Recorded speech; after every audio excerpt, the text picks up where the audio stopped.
Well, Kohberger is in jail in Idaho awaiting his next court appearance, which will be in June. Tonight, new insight into how close he came to working for a department that would soon have officers investigating him for murder. Brian Kohberger, the WSU PhD candidate, who's now charged with 4 counts of murder. Brian, what are you doing? Once a finalist for a job within the Pullman Police Department. Probable cause documents revealed Kohberger's past education included undergraduate degrees in psychology and cloud-based forensics. That Kohberger applied for an internship within the Pullman Police Department. The job? Aggregate data from the Pullman Police Department and propose changes based on the interpretation. I think nobody had any idea really of how close we were to the suspect. Tonight, we've learned Kohberger met virtually with Chief Jenkins. And then Kohberger followed up with this email sent on April 12th. It was a great pleasure to meet with you today and share my thoughts and excitement regarding the research assistantship for public safety. Best regards, Brian. 8 months later, he'd be in custody. We're all of us hoping he'll just confess so that this nightmare can end. So Sebastian, you said that interview for that job happened months ago. Did he get the job? Well, it's interesting because after his arrest, he was never named as a police department employee, and we reached out to the then chief about if Kohberger had been offered the position, and he said he has to check with lawyers before getting back to us, and that comes as part of a bigger issue. There is this gag order on the case placed by a judge, one that's far broader than what we've seen in the past. There are now 20 media outlets, including King 5, that are challenging that gag order because the interpretation is that it is too far-reaching. The infamous 4chan post. If you followed the Idaho 4 case in any capacity, at some point, you've most likely come across the 4chan post. When I first started this series, I never wanted to touch on this topic, mainly due to the fact because I find it disgusting and disrespectful to the victims. But since we're in a new era where I will be touching on anything Idaho 4 related, no matter who it offends, I figured this is a great place to start. Now, to be clear with you, I am not actually familiar with 4chan. From what I understand, it is a site where you could actually say anything and remain anonymous. And because you don't have the identity of the person saying these things, of course, you have to take everything with a grain of salt. But when it comes to a homicide case, one of the ways you could verify if the person knows anything is that if anything they say in these comments end up coming true, then you have to start asking who is this person and how did they come across this information. Now, I will be covering a couple of comments coming from different individuals, not just one. I suspect maybe it's 2 or 3. But even with that said, one must take into consideration that the time that these comments were made, some of the information posted only law enforcement would know, or somebody that was maybe close to the victims or even friends of the family, or even the killers themselves. I will first cover a comment from somebody who says they received information from somebody in law enforcement, and then we will go over to see if any of that information is true. We will then go over the one that probably most people know, and that is the one that insinuates that the frats had something to do with the murders. I'm giving a fair warning and discretion right now. Some of the things you're about to hear is flat out evil and disrespectful to the victims, but based on what was said, I feel like it needs to be touched on. So let's jump into it, starting with this post right here. It says, I have it on good authority, cousin is a cop in a nearby town, but called in to help in Moscow once school started back up. Apparently the investigation is looking directly at the Sigma Chi fraternity party Ethan and Xana attended from 8 to 9 that night. He did not give any update on their timeline after they left 9 to 1:45 a.m. but did say it looks like the investigation is honing in on 2 suspects from the party that night, and an update should publicly name them by the end of the week. Sigma has made their socials private and removed all info from Facebook going back a few years. They believe Ethan and Xana were the main targets, stemming from an argument that night. So far, it sounds like it seems to be accurate. We do know from multiple sources that Ethan and Xana did attend a party at Sigma Chi fraternity. And also I pointed out in other videos that according to multiple supplemental narrative reports, and according to multiple different people that was either with the victims or knew the victims, the party at the Sigma Chi fraternity was not the only one going on around the area that night. You had parties over on Taylor Avenue, you had parties over on King Road. And according to a couple of different reports, whether it be ISP or the Moscow Supplemental Narrative reports, we do know that Xana and Ethan, after they left the Sigma Chi fraternity, most likely attended other parties. And when I say attended, I just mean I believe they stopped off at these places on the way back home. But from what we can gather, according to what this person is saying, so far everything they've said is accurate. As far as Ethan and Xana being the targets, I've always suspected that at least one or both of them were the targets. But we also have to take into consideration that Maddie and Kaylee were also killed. And to be honest with you, this is where I think the Idaho 4 always gets messy. If only 2 people were killed, I think the reasons or why or who would be narrowed down easier. I guess what I'm trying to say is if all 4 victims were hanging out with each other that night and then they were all killed at the same time, because to contrary belief, I don't think they were all killed at the same time, I think the case would be easier to follow. But the fact that you got 2 different sets of people, Ethan and Xana, Kaylee and Maddie, and then throw in the fact that you got 2 extra roommates that survived, actually makes this case a little complicated, because now you're trying to figure out where this person was, who they spoke to, and whatnot. And I believe this is what really makes things a little bit complicated. Once we start putting the pieces together, it becomes easier to follow. But then you got to decipher all the lies. So with that said, so far, these comments seem to be accurate. I don't know whether I agree if Ethan and Xana were the only targets, because Kaylee and Maddie were murdered. And let's not forget, Bethany and Dylan survived. But so far, so good.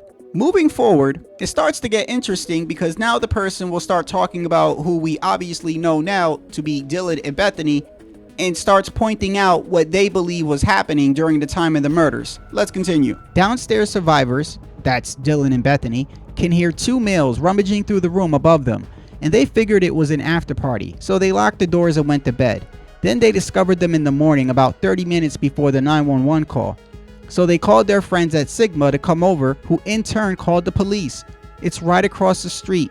For whatever reason, they believed it was the people from the Sigma upstairs around 2:15 a.m. that night. Back door was left open, one dead in bed, the other one blocking their rooms with their body. Police just updated their Facebook to reiterate they are not looking into the activities of that night, only the murders, which to me suggests something went on. Fight, drugs, etc., and spilled into anger later that night and got them killed. Also didn't want to release the profile they created, as it would cause undue fear in the community, i.e. Greek life. More coming shortly. Now remember, photos were released just a couple of weeks ago and law enforcement took those photos down. But as I've reiterated myself, I downloaded those photos as I check these websites often. And what I did notice is, when it says right here, downstairs survivors could hear 2 males rummaging through the room above them, and they figured it was an after party. So this person is insinuating that Dylan and Bethany is hearing people upstairs rummaging around in the rooms, and they're thinking it's just part of the party and they went to bed. Well, let's take a look at some of the photos that are not available. This is part of the last batch that was released, and I want to show you something interesting. Let's take a look. As you see here, this is a picture of Xana's room. And looking at the closet, it looks like people have been rummaging through it. Or it could just be messy. I mean, trying to play devil's advocate, but this looks like people were going through it. And when you go through most of the other photos, you will see that it looks like either during the murders, even after the murders, or possibly even before they got home, people were going through stuff. This may support other theories of them owing people money or something involving drugs. Either way, it does look like people were going through things. And now that I have no shame in showing these pictures, I will be pointing out things in future videos in regards to these pictures, because when you take a look at it, it tells a story. You may not be able to exactly tell what happened by looking at the pictures, but you could definitely see that more than one person was in that house and more than one person committed these murders, but we already know that. So again, the things said are accurate. Let's continue. Right here where it says back door was left open. One dead in bed, the other blocking their room's door with their body. Again, we have to take account into how this person knows this at the time that they're posting this. I don't even know if that information was available, but again, we do know Xana's body was found on the floor, and one can say it was blocking the room. Do I think that this person actually knows law enforcement? I believe this person could possibly even be law enforcement. I'm just giving you my opinion. It's kind of weird how this person knows this. Let's continue. Now, this next 4chan post is the one that probably everybody remembers or thinks about. This person uses nicknames for the victims that are kind of disrespectful, and I believe this person has a hateful spirit, also makes some racist comments. I will try to do my best to decipher this with the research that I've done, and I will try to slow down since I tend to speak fast being from the East Coast. If I get something wrong, let me know in the comments. The first and most important is the date, December 12, 2022. This is only a month after the murders occurred. So whoever wrote this, a lot of these names are crossed out. But I do believe the two names that keep coming up start with L and then start with B. From what I could gather, I think the guy that starts with L is Loach, and this other guy, his name is David Barracoa or something like that. I don't even know if both of their names are David, but I'm gonna fill it in. It says WKF, Dirty South, Loach, and Ethan hated each other. Barracoa got a bid because our house GPA sucked and the NC was on our asses. Barracoa is schizo. Dirty South and Ethan could not be more opposite. Maddie did talk shit. He calls Maddie Mads. Dirty also pissed that she with Rogaine, Jack. So they're talking about the other Jack that Maddie was with, or Kaylee, I'm not sure. Help me out there, guys. It says blank had to charge, no plug. Mads also the target. Titties not a target at all. Now that derogatory comment is a nickname that they are using for Kaylee because, you know, she had a pretty good looking body. What's interesting here is he says Kaylee is not a target at all. Bad luck, well-known fact. And we do know now Kaylee was not supposed to be there that weekend. Who invited Kaylee over to the house? Remember, I think she had a car she wanted to show, spend time with Maddie, but I believe Dylan invited her over so she could be her date at the ball. So again, this person has inside information, which is kind of disturbing. Let's continue. It says high probability some brothers, meaning fraternity brothers, are aware. Rogaine, who is Jack, has ample opportunities to play the grieving boyfriend. Now this next person's name is blotched out or blanked out, and I do believe this is the David Barracoa guy. Barracoa actually talked about this shit in detail in the past. Wear electrician's gloves, put on baggy clothes after, and walk away. By the way, Barracoa's dad works for a professional cleaning company. That shit was disposed of in Garden City over the Thanksgiving holiday. Again, this is disturbing. This is only 1 month after the murders, and this person knows that somebody used gloves. I mean, you might just assume they used gloves, but it's kind of crazy because gloves was found on the scene with unknown DNA. And as you know, you remember, I go over it all the time with Ann Taylor questioning Officer Brett Payne, and he says there was 2 unknown male DNA, one on the handrail, one on the gloves. Let's continue. Loach, mad skills with lacrosse and knife and wrestling. Ethan posed no challenge. They already gave their alibis. DNA not in CODIS. They're laughing now. Again, this is highly disturbing. How does this person know that the people that committed this crime, that their DNA is not in CODIS? And if this person isn't the killer, who is telling them this information? Only law enforcement would know that information. And again, this is something else that will turn out to be true. And he says that the killers, plural, remember, that's important, plural, he knows their DNA isn't in CODIS. It's just mind-boggling. Let's continue. Once that 3rd floor light turned off, they did it. I'm trying to do my best to decipher this gibberish. 19 minutes total, walk included. Talk about this shit at Bishop Kelly, that's a high school, and SX. Loach and Ethan got into a fight that night. Xana allegedly talking shit. Loach had problems with Maddie as well. This shit been brewing since fall of last year. Cunts, he's calling them cunts. I mean, this is just disgusting to talk about these victims like that. Went quiet for 2 weeks before and after the deed. Barracoa's mom, a paralegal, so he knows not to say shit. Loach cleared his SM. So this person is saying that one of the killer's mom was a paralegal. So let's continue. This person then says that they had to take a shit. So they were commenting on 4chan and then they took a break to go take a shit. Whoever's writing this is a piece of work, by the way. But this person then says this. I'm gonna phrase this the way that I possibly can with all the names and everything. It says, I saw Ethan, Xana, Loach, and Barracoa at the party. Loach and Ethan had issues, back to E rushing. E talked shit about Loach taking roids and having his balls shrivel. Loach pissed because he wanted Xana. For dumbass youngins like Ethan, tutors are assigned, so he's making fun of Ethan having a tutor. I mean, I had a tutor. It then says, Baracoa also self-conscious about his spick blood. That's just crazy, bro. Like, I'm laughing because I'm Puerto Rican. I don't care. He's saying, this guy's disgusting, whoever this is, or woman, and talks empty shit. Baracoa and Loach talked about this shit in general for a while. Talked about leaving their cell phones behind on YouTube on autoplay. No pings, no guns, too loud, area dead, early Sunday morning. I hate to admit, but that's actually a good idea. They said they would have left their phones at the house playing YouTube videos on autoplay. So if the police would have looked into their phone records, it would have showed they were at the house. Yeah, that's kind of smart. Let's continue. It says, Baracoa even calls out shit media. Media saying Kaylee was the target. That shit is false. Kaylee was bad luck. Targets were Ethan, Xana, and Maddie. Maddie talked shit about Loach. Never acknowledged Baracoa. Maddie right about that one. He is a cunt. Loach should have also taken out Baracoa.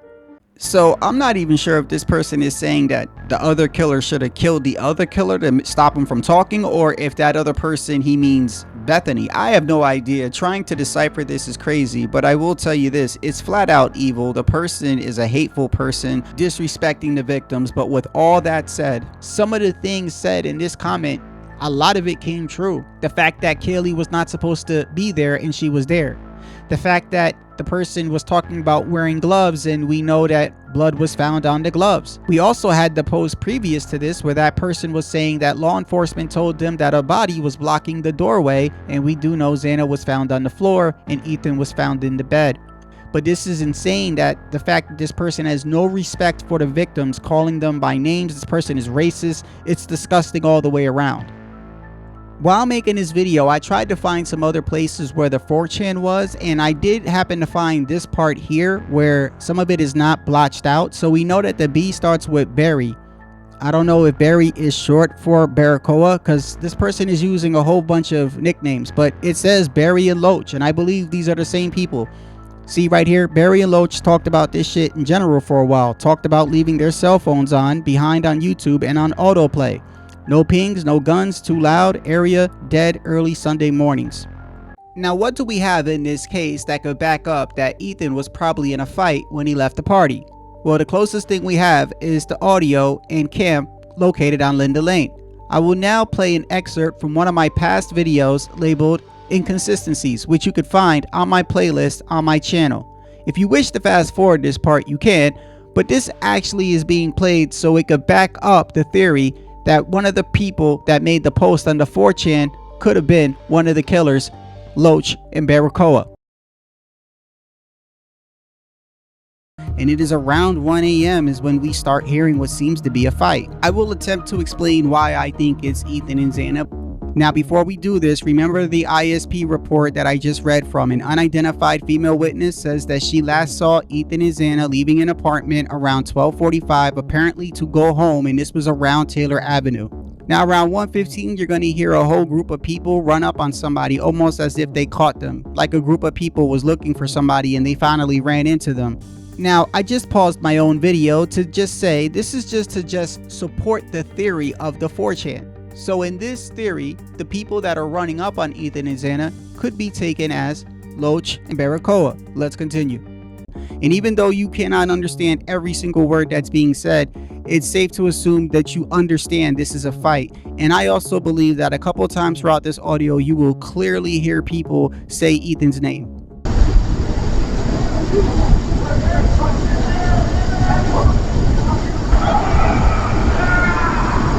That scream is damn near exact to the T as the same one that we will hear later on the cam located at 1112 King Road.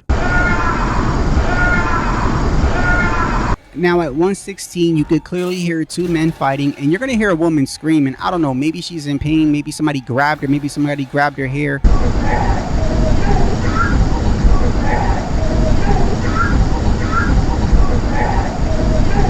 Now next, you guys can help me out here, but this sounds like somebody is literally tussling and they literally, like, they get pushed into the car, or somebody gets slammed into the car.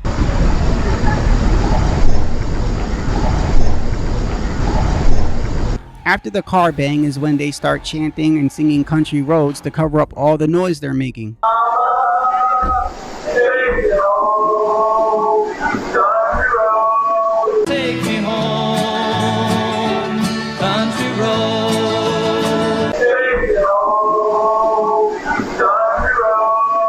Now moving on to 118, the fight continues and we're gonna hear another woman scream, and then you're gonna just listen. You can hear it clearly.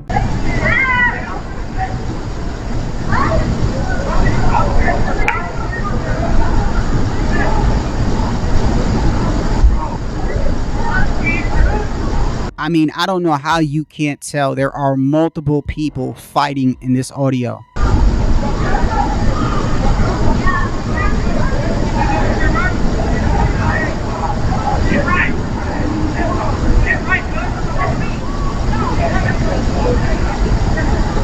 No longer than a minute later, around 119, you're going to hear someone, in my opinion, clearly say Ethan, and then say, Ethan, you're the man, or I thought you were the man. And they're not saying it like how you would say it to your friend. Remember, there's a fight going on. It sounds like somebody is getting beat up and he's saying, you know, like, you're supposed to be the man. Listen closely.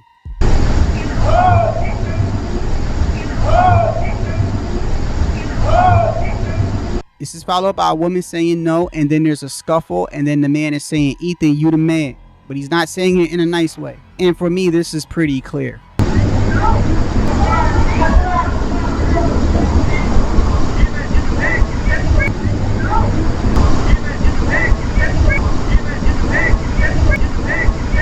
I will now put it through my voice clarity. It's just a thing that takes away denoise. I'll try that to see if it makes it clear.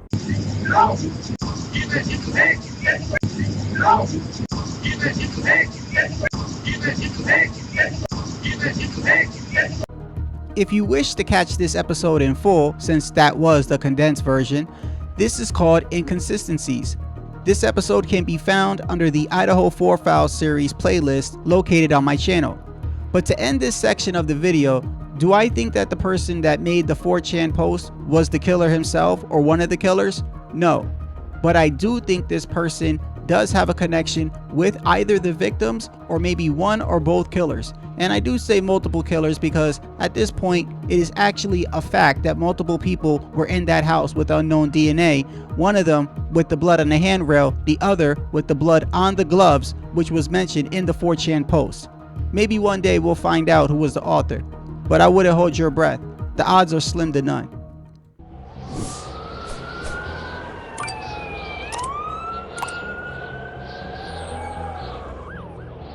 When I say that everybody in this case has more circumstantial evidence on them than BK himself, it's really not an exaggeration. Let's take Steve G for example. You know, I've never once wanted to accuse Steve G of anything, and I'm not. But I refuse to sit back and have the family dictate what information people are allowed to have. Look, I get it. Kaylee is their daughter, and by all means, when I investigate this case, I do keep that in mind.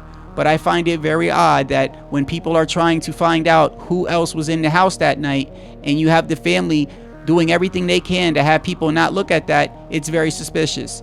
In my last video, I brought up Steve G and how a former FBI agent explained that a person in law enforcement told him that if anybody had committed this crime based off what they were saying or the things that they were doing as far as signs go, it would be Steve G. I want to play that clip now. Autopsy results are already out. The father of one of those students says the points of damage don't match. What does he mean by this, you think?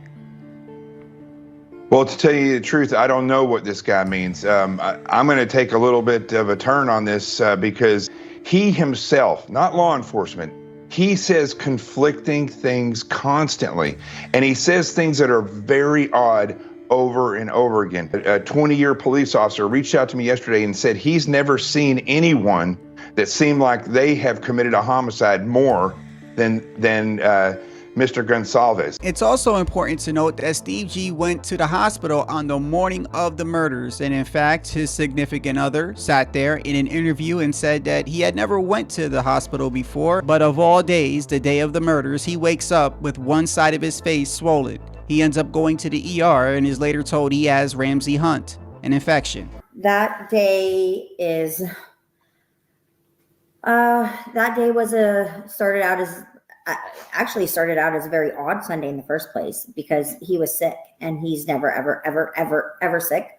Never been to the hospital in my entire life. And it wound up being Ramsay Hunt. So he had this crazy rash on his face that started in his ear all the way down the nerve. And that morning woke up with his face all swelled up and was like, there's something wrong. I think I actually need to go to the urgent care. And I was like, that's crazy. If you're saying that, this is serious.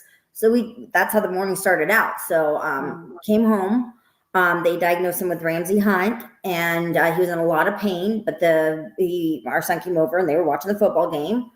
And me and his mom and my mom started getting out Christmas decorations because I was like, let's decorate. Let's start decorating for Christmas. So is it just a coincidence that Steve G wakes up with one side of his face swollen and he has to go to the ER on the same day that these murders occurred? Yeah, very well may be. You know, I've had a lot of my subscribers tell me that they've pointed out that they've heard from other people that they could hear Steve G's voice on the Linda Lane audio. Me personally, I have to be fair and say that I don't know these people's voices like that to actually, like I know somebody I grew up with. I could tell if that's my cousin or my brother's voice. I don't know these people that well in order to determine that. But if that's what people think, people have their reasons. You just saw the FBI agent say that a law enforcement officer told him of over 20 years that if he had to pick anybody as a suspect, it would be Steve G. But it's not just that. Watch how Kaylee's parents explain the moment that they knew that something happened to Kaylee and Maddie and the others. And watch what is said, because even at the beginning, things are said that just didn't make any sense. And fast forward years later, we now find out things that actually coincide with what they were saying. My niece called, and she was very frantic. And she was asking me if I had talked to Kaylee. And I was like, yeah, I had just talked to Kaylee the night before. I mean, this is around 1:30ish. And she said, Aunt Christy, something bad happened to Kaylee. And I said, what do you mean? And she said, I don't know the details, but I heard that there was a party last night and that Kaylee got shot at this party.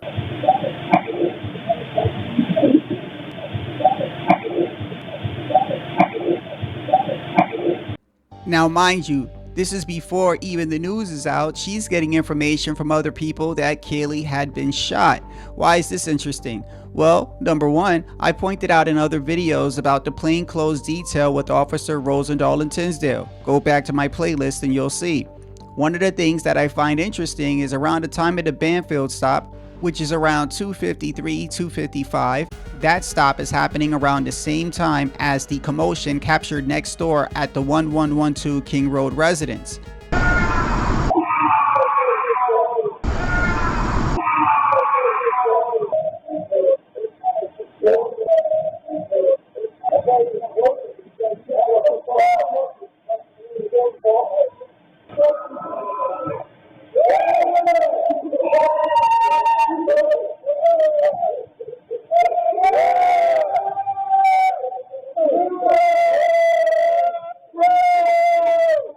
But not only that, as I pointed out before, at 2:49 a.m., you could see who I refer to as the Predator guy. I say the Predator guy because if you've ever seen the Predator movies, you'll see how the Predator has this camouflage, how he blends in with the jungle. Which, by the way, as I said in my other video, if you haven't seen Pulp Fiction or The Predator, I mean, you haven't been living life. I mean, those are great movies. Getting back to the video.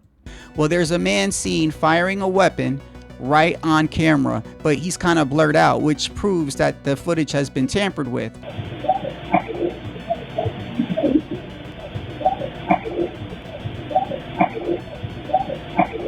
But not only does that coincide with early reports of Kaylee's family and others hearing that somebody had been shot at the party, But I also have an issue with Rosendahl and Tinsdale because around this time they are performing the Banfield stop. It's literally a half a block away. In fact, where the guy is firing the weapon, you can actually look across and probably see the Banfield stop happening. So explain to me how Rosendahl and Tinsdale can't hear a gun firing and they're literally steps away.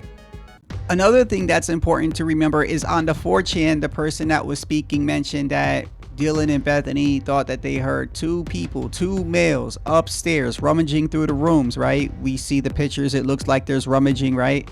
Rosendahl and Tinsdale says in their report that right before the Banfield stop, they see 2 to 3 unknown individuals walking towards the King Road house. So a lot of these things are adding up. This added with the family hearing that Kaylee got shot, seeing the guy that looks like the Predator in camouflage shooting around 249, all this stuff seems to add up. I mean, and then later on it just seems these narratives seem to change and they create this Bryan Kohberger narrative for the media. They say they can see 4 people jogging away from the murder house. People online have said they see the joggers. Why are they running at 3 a.m.? Could it be possible there are 4 killers that make more sense than 1 or 2? 1, 2, 3, 4, almost as though they're walking in single file.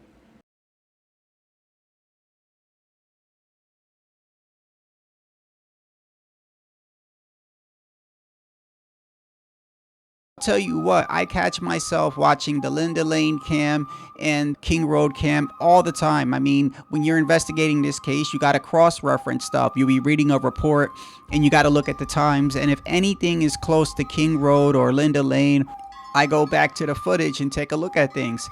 I know sometimes it may feel like I get on Dylan more than Bethany, but I actually have more to go off when it comes to Dylan than Bethany. Sometimes I wonder if Bethany was even at the house that night.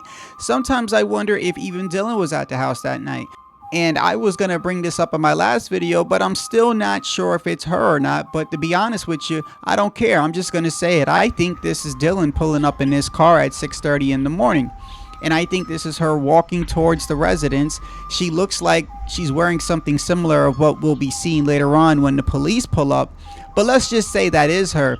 I mean, let's say she wasn't even in the house that night. Some might say, okay, well then look, she wasn't even there. Well, number one, she's placing herself at the scene, okay? But number two, let's just say she's coming back from partying. What is she gonna do when she gets in the house? Tell me.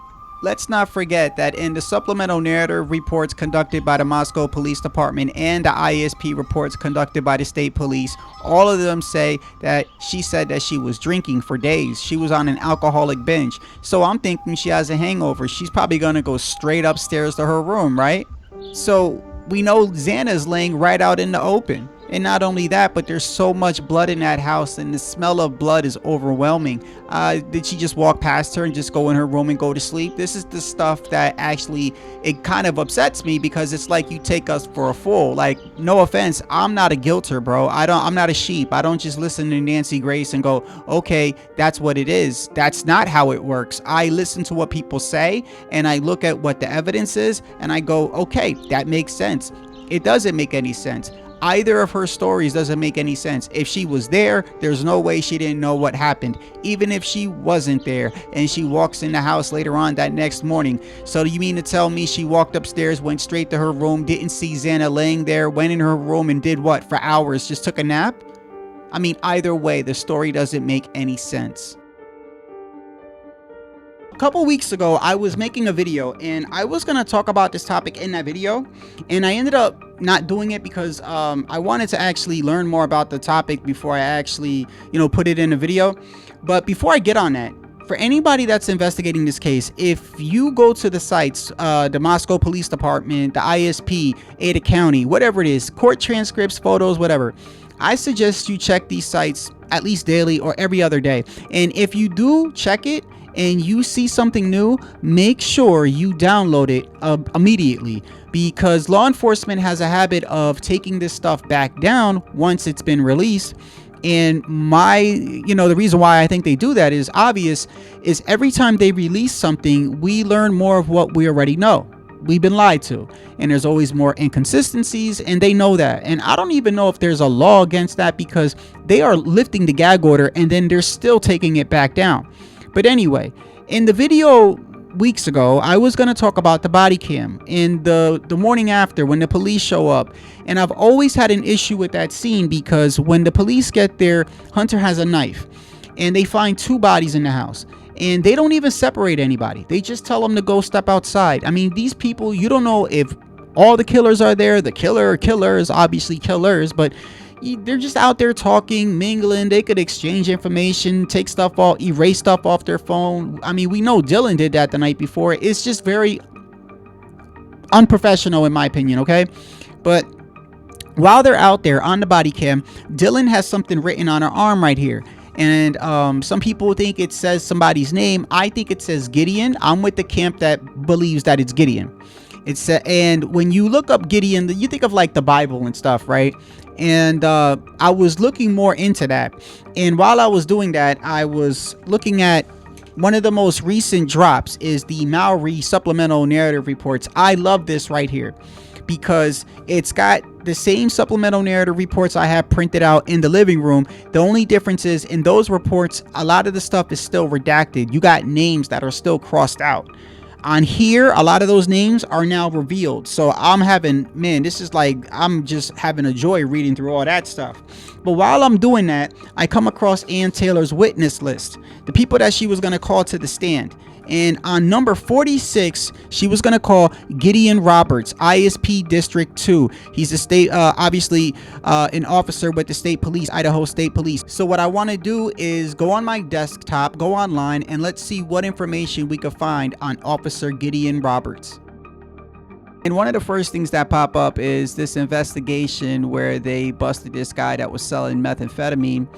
And it didn't look like it was a lot, but it says ISP Detective Gideon Roberts investigated the case with the assistance by the Grangeville Police Department and Idaho County Sheriff's Police. And the drug angle is something that keeps popping up in this case, and it's something that, you know, I want to start focusing in on. I know everyone talks about the drug angle, but the only reason why I'm not completely sold on the drug angle is because when I take a look at the wounds that the victims have, and understand when I say that I'm not sold on the drug angle, it just means that I don't think that might be the sole reason why all 4 were killed, because it's overkill. And people might say, well, that's what they were doing. They were sending a message. I don't know. I mean, very well maybe, but if you're going to send a message and kill 4 people, you're not going to leave 2 people alive. And I've had people email me telling me, you know, about Emma and Demetrius and about, you know, the people that run with Molly, the DoorDash driver. And of course, you got the angle with the parents and the whole witness protection program. Not to mention, you got people that still believe that these 4 students weren't even murdered. And